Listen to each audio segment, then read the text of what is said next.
أعوذ بالله من الشيطان الرجيم. ولا تقتلوا النفس التي حرم الله إلا بالحق، ومن قتل مظلوما فقد جعلنا لوليه سلطانا فلا يسرف في القتل إنه كان منصورا. ولا تقربوا مال اليتيم إلا بالتي هي أحسن حتى يبلغ أشده، وأوفوا بالعهد إن العهد كان مسؤولا. وأوفوا الكيل إذا كلتم وزنوا بالقسطاس المستقيم ذلك خير وأحسن تأويلا. ولا تقف ما ليس لك به علم إن السمع والبصر والفؤاد كل أولئك كان عنه مسؤولا. ولا تمش في الأرض مرحا إنك لن تخرق الأرض ولن تبلغ الجبال طولا كل ذلك كان سيئه عند ربك مكروها. ذلك مما أوحى إليك ربك من الحكمة. ولا تجعل مع الله إلها آخر فتلقى في جهنم ملوما مدحورا. بسم الله الرحمن الرحيم. الحمد لله والصلاة والسلام على رسول الله وعلى آله وصحبه ومن والاه. قال الإمام البغوي رحمه الله تعالى: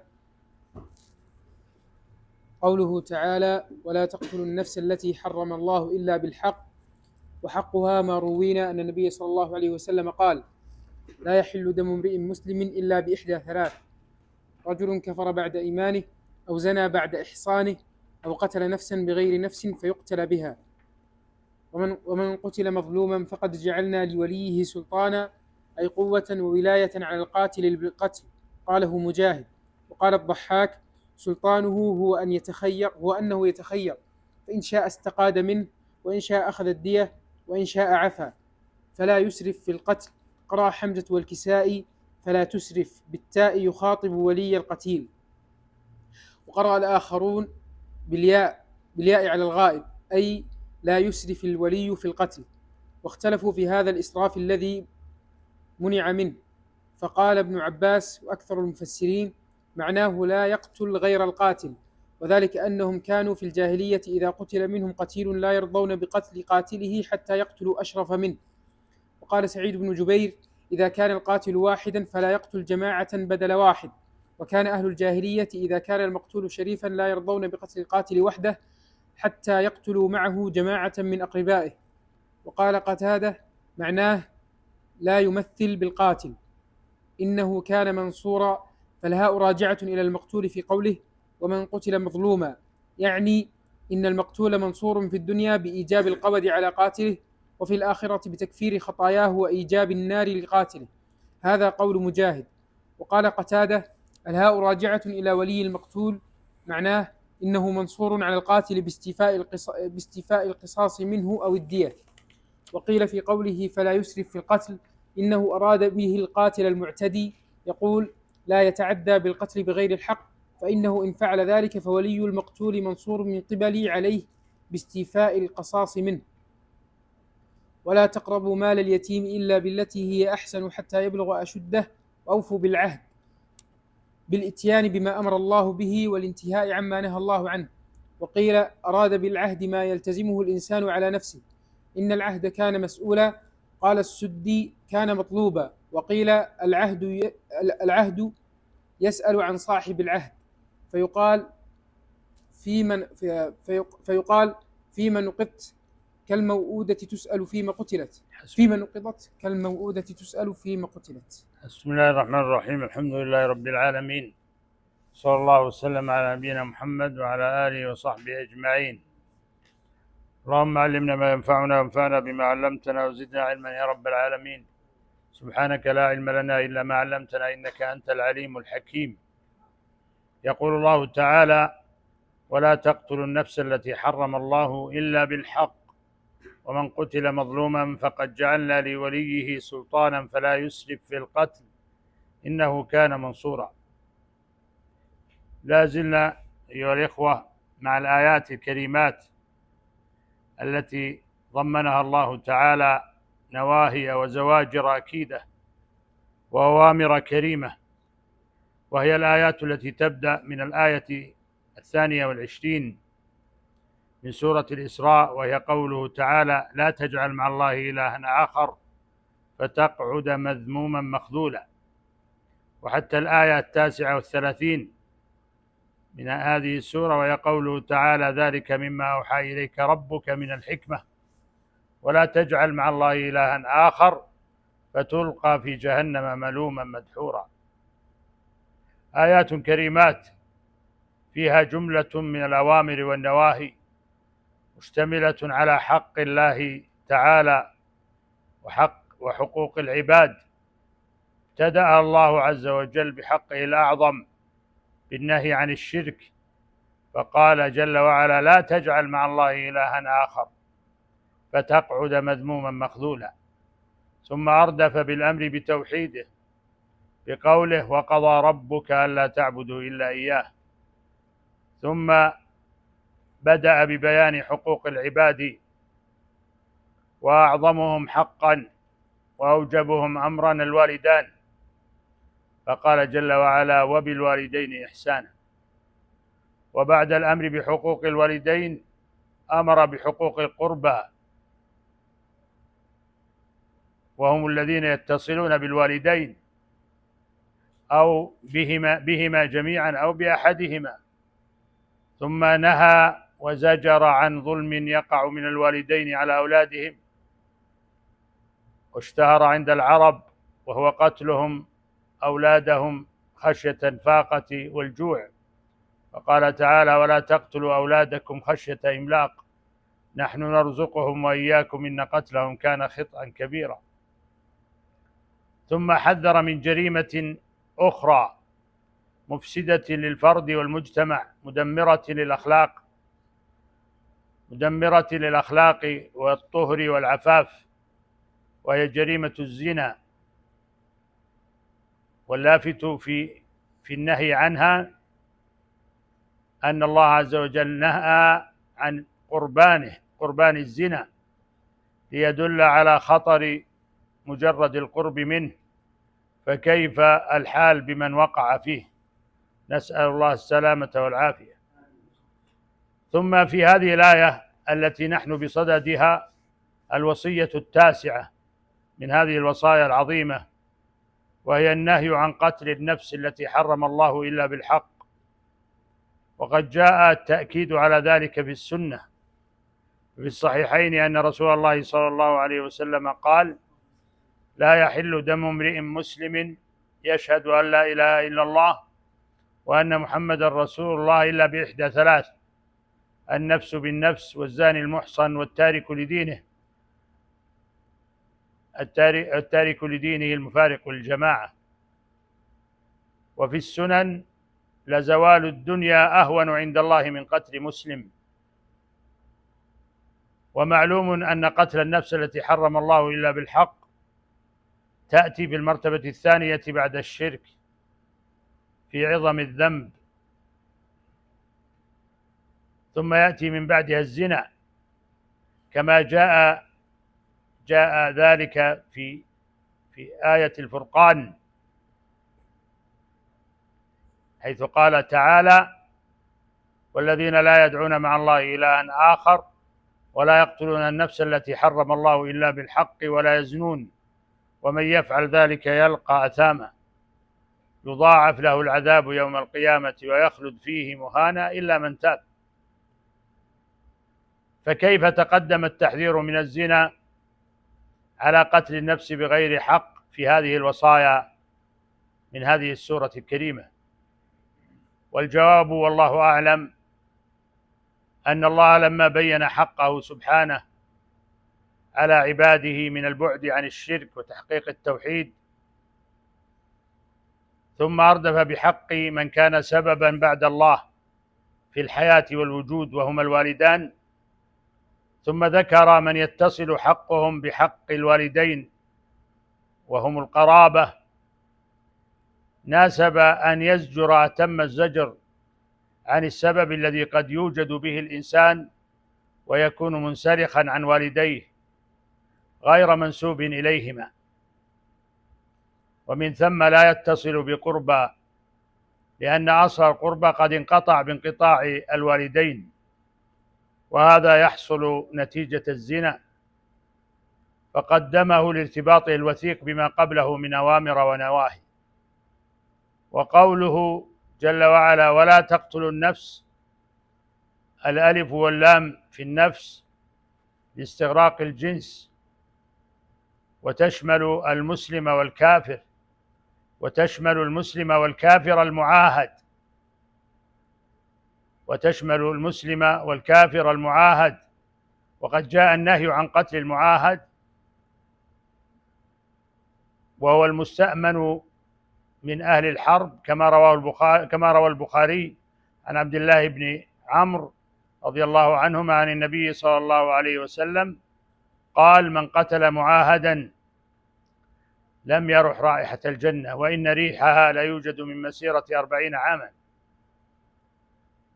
وعن أبي هريرة رضي الله عنه عن النبي صلى الله عليه وسلم قال من قتل معاهدا له ذمة الله وذمة رسوله فقد أخفر بذمة الله فلا يرح رائحة الجنة وإن ريحها لا يوجد من مسيرة 70 خريفا. رواه الترمذي وابن ماجه وقال حسن صحيح. وقوله تعالى ومن قتل مظلوما فقد جعلنا لوليه سلطانا، أي سلطة على القاتل، فإن ولي الدم يكون بالخيار في القاتل، إن شاء قتله قصاصا وإن شاء عفى عنه وأخذ الدية، وإن شاء عفى عنه بلا مقابل، كما ثبتت السنة بذلك. فالأمر بيده والسلطان معه. ومن عجيب الاستنباطات من الآيات ما استنبطه حبر الأمة وترجمان القرآن من عبد الله بن عباس رضي الله عنهما من هذه الآية أن ولاية المسلمين ستؤول إلى معاوية رضي الله عنه، لأنه كان يطلب بدم عثمان رضي الله عنهم الذي قتل مظلوما، وكان هو ولي الدم. وقد أشار إلى ذلك الإمام الحافظ بن كثير رحمه الله عند تفسير هذه الآية، ولم أرى غيره أشار إلى ذلك من المفسرين. وقوله جل وعلا فلا يسرف في القتل، الإسراف مجاوزة الحد، والمقصود أن يجاوز ولي الدم الحد في استيفاء حق المقتول. وقرأ ابن عامر وحمزة والكسائي بالتاء فلا تسرف. وفي المشار إليه في الآية قولان، أحدهما أنه ولي المقتول وهو الأرجح، والثاني أن الإشارة إلى القاتل الأول، والمعنى فلا يسرف القاتل بالقتل تعديا وظلما، قال ذلك مجاهد. وذكر المفسرون رحمهم الله المراد بالإسراف، وأنه يأتي على عدة معاني. فمن الإسراف أن يقتل غير القاتل، قاله ابن عباس والحسن، يعني يقتل غيره به. والثاني أن يقتل 2 بواحد، قاله سعيد بن جبير. والثالث أن يقتل أشرف من الذي قتل، قاله ابن زيد. والرابع أن يمثل بالقاتل بعد قتله، قاله قتادة. والخامس أن يتولى هو قتل القاتل، يعني الولي يتولى قتل القاتل بنفسه دون السلطان، ذكره الزجاج. وقد كان العرب يحصل منهم هذا الإسراف في ذلك كثيرا، فإن القتل يحصل بينهم والثارات تحصل بينهم. فقد أخرج البيهقي في سنن عن زيد بن أسلم أن الناس في الجاهلية كانوا إذا قتل الرجل من القوم رجلا لم يرضوا حتى يقتلوا به رجلا شريفا إذا كان قاتلهم غير شريف، وإذا كان قاتلهم غير شريف لم يقتلوا قاتلهم وقتلوا غيره. فوعظوا في ذلك بقول الله تعالى: ولا تقتلوا النفس، إلى قوله: فلا يسرف في القتل.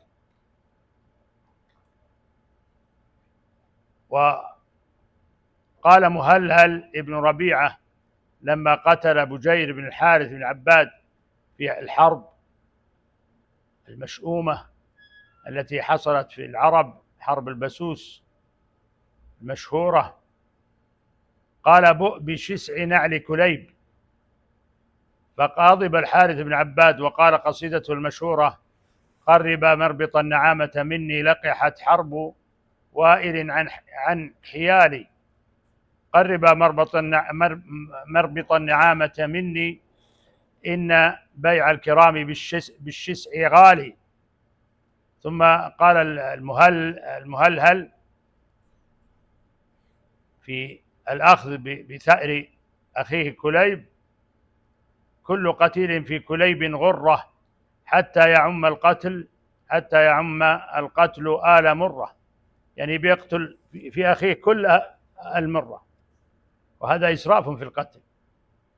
ومن تجاوز أهل الجاهلية في القصاص من القاتل قتل غير القاتل عند العجز عن قتل القاتل، فقد كانوا يقتنعون عند العجز عن القاتل بقتل رجل من قبيلة القاتل، وكانوا يتكايلون الدماء، أي يجعلون كيلها متفاوتا بحسب شرف القتيل، كما قالت كبشة بنت معد كرب: فيقتل جبرا بامرئ لم يكن له بواء، ولكن لا تكايل بالدم. والبواء الكف في الدم، تريد فيقتل القاتل وهو المسمى جبرا، وإن لم يكن كفءا لعبد الله أخيها. ولكن الإسلام لما جاء أبطل هذا كله، كما جاء عن علي رضي الله عنه أنه قال رسول الله صلى الله عليه وسلم: المسلمون تتكافأ دماؤهم ويسعى بذمتهم أدناهم، وهم يد على من سواهم. ألا لا يقتل مسلم بكافر ولا ذو عهد في عهده. رواه أبو داود والنسائي. والمفهوم من قوله مظلوما أن من قتل غير مظلوم ليس لوليه سلطان على قتله، وهو كذلك، لأن من قتل بحق فدمه حلال، ولا سلطان لوليه في قتله، كما في الصحيحين من حديث ابن مسعود قال رسول الله صلى الله عليه وسلم: لا يحل دم امرئ مسلم يشهد أن لا إله إلا الله وأني رسول الله إلا بإحدى ثلاث: الثيب الزاني، والنفس بالنفس، والتارك لدينه المفارق للجماعة. وقد أشار طاهر بن عاشور في تفسيره في التحرير والتنوير إشارة حسنة عند تفسير هذه الآية، مرجحا أن النهي في قوله تعالى: فلا يسرف في القتل، مرجعه ولي الدم. فقال: ومن دلالة الإشارة أن قوله فقد جعلنا لوليه سلطانا إشارة إلى إبطال تولي ولي المقتول قتل القاتل دون حكم من السلطان، لأن ذلك مظنة للخطأ في تحقيق القاتل، وذريعة لحدوث قتل آخر بالتدافع بين أولياء المقتول وأهل القاتل، ويجر إلى الإسراف في القتل الذي ما حدث في زمان الجاهلية إلا بمثل هذه الذريعة، فضمير فلا يسرف عائد إلى وليه، وهذا كلام حسن. ولذلك لا يجوز أن يتولى الولي القصاص بنفسه، وإنما يرفع الأمر إلى السلطان، والسلطان هو الذي إذا حكم بذلك فإنه يجري الحد عليه، ولا يلزم أن يقوم هو بقتل من القاتل، حتى لا يحصل كما ذكر ابن عاشور يحصل التدافع بين أولياء المقتول وأهل القاتل، ويجر بذلك الإسراف في القتل.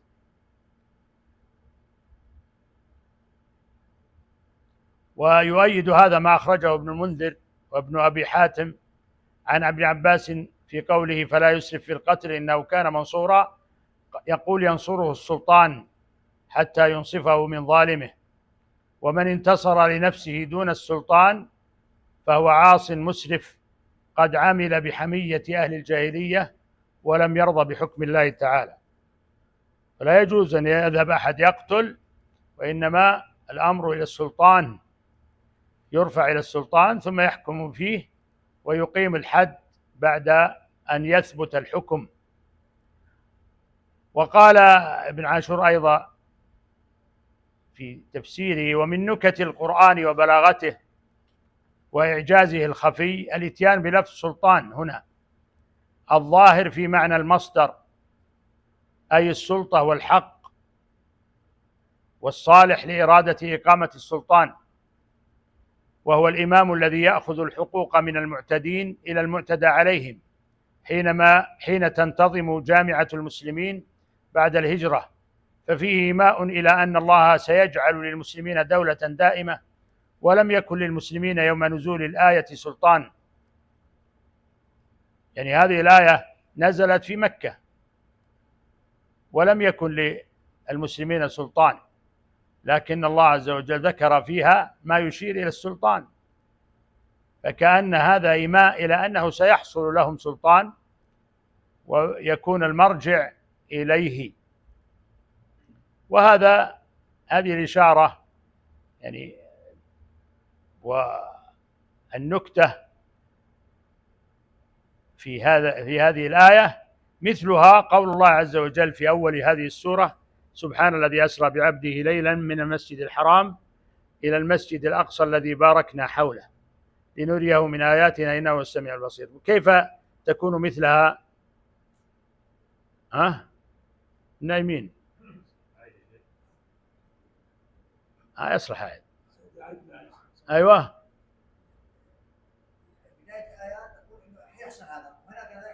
وش اللي يحصل؟ سبحان الذي أسرى بعبده ليلا من المسجد الحرام إلى المسجد الأقصى، كيف يكون فيها شيء سيحصل؟ ما هو الذي سيحصل؟ والآية بس وش اللي يحصل؟ أيوة يعني في أقصى وفيه وسط وفيه أدنى. ما الوسط؟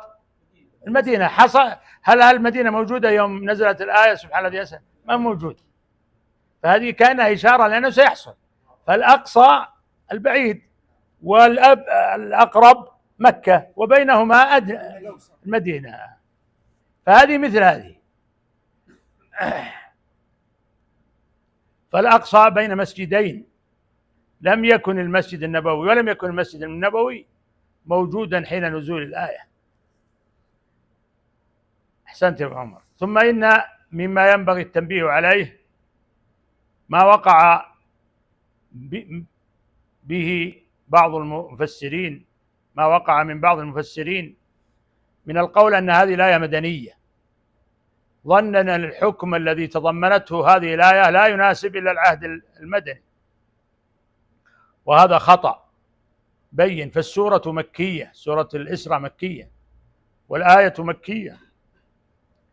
وقد جاء عن الضحاك بن مزاحم من طريق عبيد في قوله تعالى من هذه الآية ولا تقتلوا النفس، الآية قال كان هذا بمكة ونبي الله صلى الله عليه وسلم بها، وهو أول شيء نزل من القرآن في شأن القتل. كثيرا ما يذكر بعض المفسرين أن الآية مدنية أو مكية يشكل هذا، وهذا يحتاج تحقيق ونظر. فمثل هذه الآية ليست مدنية بل هي مكية، بل كما نص عليه الضحاك بمزاحم. وما ذكر الله عز وجل فيها من الاستيفاء من القاتل أنه سيكون بعد ذلك في المدينة، لكن أيضا في مكة يمكن أن يستوفي القاتل من قاتله ولا يسرف في القتل كما كانت الجاهلية يفعلونه. ثم قال تعالى إنه كان منصورا، يعني معانا عليه. وفي هاء الكناية 4 أقوال إنه، أحدها أنها ترجع إلى الولي، فالمعنى أنه كان منصورا بتمكينه من القود، قاله قتادة وهو قول أكثر المفسرين. والثاني أنها ترجع إلى المقتول، فالمعنى أنه كان منصورا بقتل قاتله، قاله مجاهد. والثالث أنها ترجع إلى الدم، فالمعنى أن دم المقتول كان منصورا أي مطلوبا به، يعني لا يذهب الدم سدى بل سينصر هذا الدم الذي أهريق ظلما. الرابع أنها ترجع إلى القتل، ذكر ذلك الفراء. والأرجح أنها ترجع إلى إيش؟ الولي. ثم قال تعالى ولا تقربوا مال اليتيم إلا بالتي هي أحسن حتى يبلغ أشده وأوفوا بالعهد إن العهد كان مسؤولا. هذه الوصية العاشرة من هذه الوصايا الجامعة والأوامر والنواهي النافعة، وهي الأمر برعاية مصالح اليتيم والسعي عليه بكل صالح له. واليتيم اسم جنس لمن فقد أبوه قبل البلوغ، ولما كان اليتيم ضعيفا بفقد الأب الذي يعطف عليه ويقوم على مصالحه، مما قد يعرضه لمن يطمع فيه وفي ماله من ضعاف النفوس وضعاف الإيمان، وقد يتظاهرون بأنهم يبغون الأصلح لليتيم وهم على خلاف ذلك. لذا حرج الرسول الكريم صلى الله عليه وسلم حق اليتيم، وكذلك حق المرأة. فعن أبي شريح خويلد بن عمرو الخزاعي قال النبي صلى الله عليه وسلم اللهم إني أحرج حق الضعيفين اليتيم والمرأة. فلما كان اليتيم ضعيفا والمرأة ضعيفة حرج النبي صلى الله عليه وسلم حقهما، فمن اعتدى عليهما وقع في الحرج الذي أوقعه رسول الله صلى الله عليه وسلم عليه.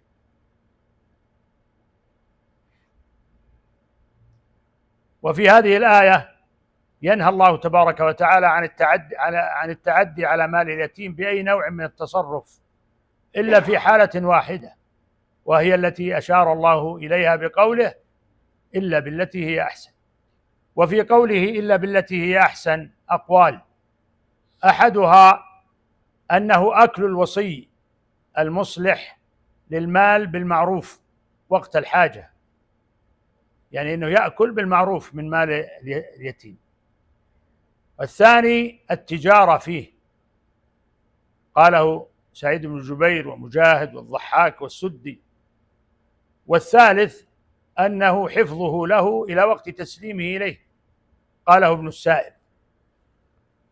والراجح من هذه الأقوال هو الثاني، وهو التجارة فيه بما فيه صلاحه وتثميره، وذلك بحفظ أصوله وتثمير فروعه.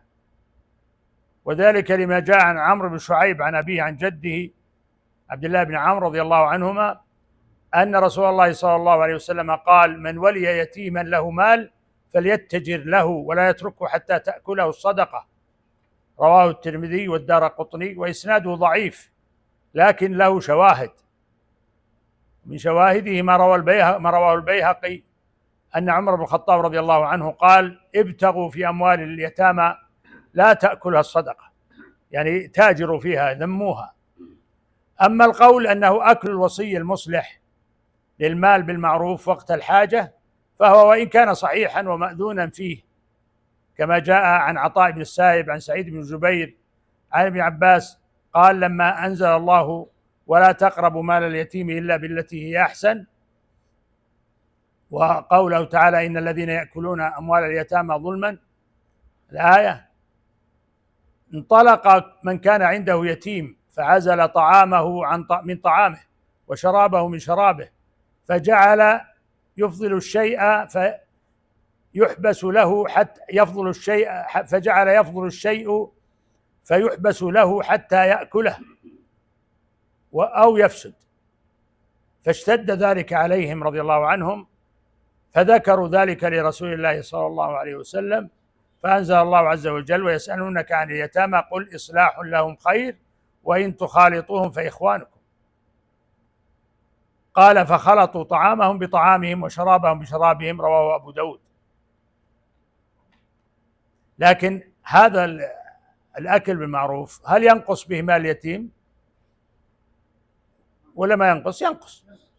فلذلك ليس هو الأحسن. الأحسن هو التنمية بالتجارة أو بالمساهمة مع أحد، المهم أنه ما تترك المال هذا تأكله الصدقة كما جاء في الروايات.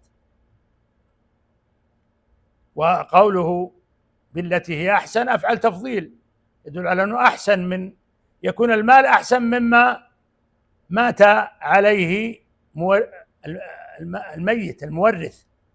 يعني من الحسن في مع اليتيم أن تسلم له ماله وقد نما، أحسن مما كان. فلو فرضنا أنه مثلا ترك له مورثه أبوه، ترك له مثلا 10,000 ثم نميتها فصارت 15,000، كان هذا أحسن، فسرت به بالأحسن، ويؤجر الإنسان أجرا عظيما على هذا. وقوله عز وجل حتى يبلغ أشده، الأشد واحد لا جمع له،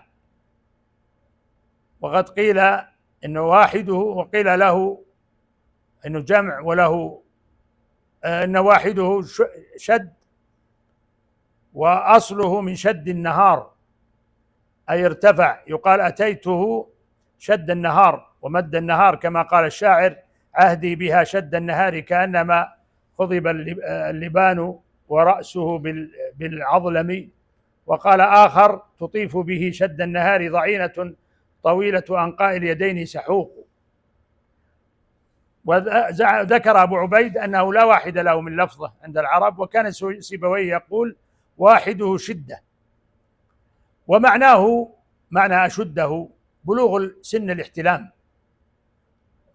قاله الشعبي ومالك وغير واحد من السلف، يعني حتى يحتلم ويبلغ سن البلوغ، فهو استحكام قوة الشباب والسن.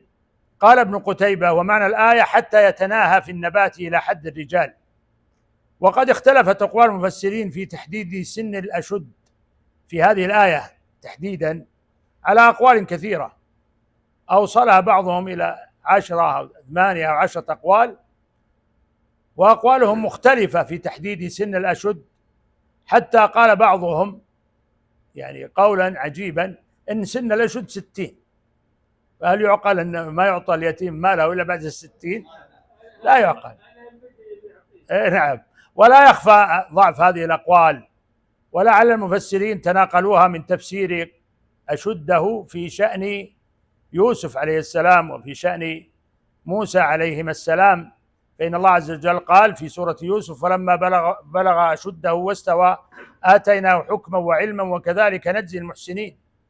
ومعلوم الاختلاف في المقصود من الأشد، وكذلك قال الله عز وجل في ولما بلغ أشده آتيناه حكما وعلما وكذلك نجزي المحسنين في يوسف، وفي موسى قال ولما بلغ أشده واستوى آتيناه حكما وعلما وكذلك نجزي المحسنين.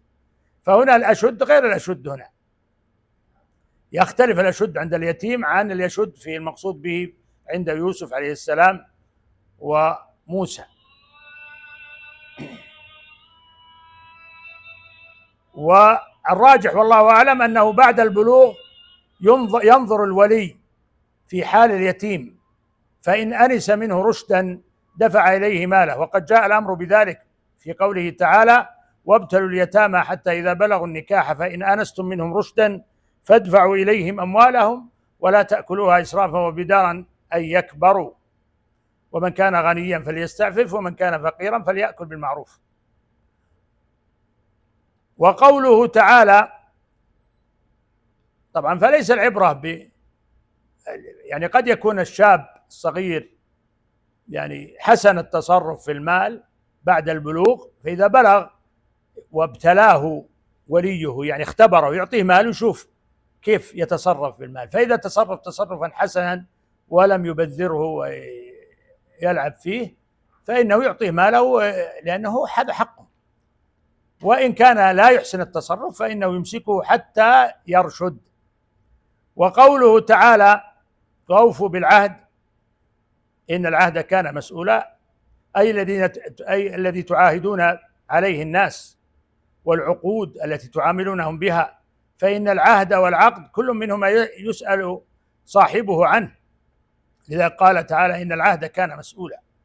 قال الزجاج: كل ما أمر الله به ونهى عنه فهو من العهد، فكل عقد تقدم لأجل توثيق الأمر وتوكيده فهو عهد. فقوله تعالى: وأوفوا بالعهد نظير لقوله تعالى: يا أيها الذين آمنوا أوفوا بالعقود. والوفاء بالعهد جاءت فيه آيات أخر كما قال تعالى: ولا تقربوا مال اليتيم إلا بالتي هي أحسن في سورة الأنعام حتى يبلغ أشده، وأوفوا الكيل والميزان بالقسط لا نكلف نفسا إلا وسعها، وإذا قلتم فاعدلوا وبعهد الله أوفوا، وإذا قلتم فاعدلوا ولو كان ذا قربى وبعهد الله أوفوا. وقال تعالى: والذين هم لأماناتهم وعهدهم راعون في سورتين، في المؤمنون وفي المعارج. وقال تعالى: ليس البر أن تولوا وجوهكم قبل المشرق والمغرب ولكن البر من آمن بالله واليوم الآخر والملائكة والكتاب والنبيين وآتى المال على حبه ذوي القربى واليتامى والمساكين وابن السبيل والسائلين وفي الرقاب وأقام الصلاة وآتى الزكاة والموفون بعهدهم إذا عاهدوا، إلى غير ذلك من الآيات في وجوب الوفاء بالعهد. الوعد الذي يجريه الإنسان يعد به الناس من العهد، قاله ابن عباس رضي الله عنهما: إن الوعد من العهد. وقال ميمون بن مهران: من عاهدته وفي له بعهده مسلما كان أو كافرا. ومن أعظم ما يجب الوفاء به من العهد بيعة السلطان، وقد فقه ذلك الصحابة رضي الله عنهم، فقد روى الإمام أحمد عن نافع قال: لما خلع الناس يزيد بن معاوية جمع ابن عمر رضي الله عنهما بنيه وأهله ثم تشهد ثم قال: أما بعد فإنا قد بايعنا هذا الرجل على بيعة الله ورسوله، وإني سمعت رسول الله صلى الله عليه وسلم يقول: إن الغادر ينصب له لواء يوم القيامة فيقال هذه غدرة فلان، وإن من أعظم الغدر إلا أن يكون الإشراك بالله، أن يبايع رجلا على بيعة الله ورسوله ثم ينكث بيعته، فلا يخلعن أحد منكم يزيد ولا يسرفن أحد منكم في هذا الأمر فيكون صيلم بيني وبينه، يعني قطيعة. ونقف على قول الله عز وجل: وأوفوا الكيل إذا كلتم. وبالله التوفيق، وصلى الله وسلم على نبينا محمد.